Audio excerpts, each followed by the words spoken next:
BDR তদন্ত কমিশনের report প্রকাশে শহীদ পরিবারের মত প্রকাশ শীর্ষক সংবাদ সম্মেলনে এভাবেই হুঙ্কার ছাড়েন বিডিআর হত্যাকাণ্ডের শহীদ সাবেক বিডিআর মহাপরিচালক মেজর জেনারেল শাকিল আহমেদের ছেলে রাকিন আহমেদ ভূঁইয়া।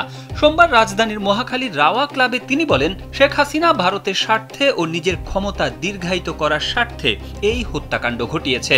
ভারত বিরোধী কোনো সেনা কর্মকর্তা হলে তার অবস্থা পিলখানা হত্যাকাণ্ডের মতো ঘটনার শিকার হতে হবে, এটাই মেসেজ ছিল এই হত্যাকাণ্ডের। তিনি বলেন, এই হত্যাকাণ্ডের বিচার হতেই হবে, আমরা ছাড়ব না। রিপোর্টে যাদের নাম এসেছে তাদের বিরুদ্ধে এখনই ব্যবস্থা নেওয়া শুরু করতে হবে সরকারকে।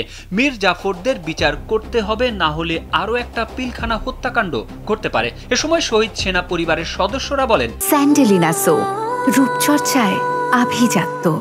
পিলখানায় বিডিআর হত্যাকাণ্ডে জড়িত কেউ যেন বিচার থেকে রেহাই না পায়, সে বিষয়ে সরকারের কঠোর ভূমিকা রাখতে হবে। নিরাপত্তাহীনতার সংখ্যা উল্লেখ করে শহীদ পরিবারগুলো নিরাপত্তা নিশ্চিতেরও দাবি জানিয়েছেন।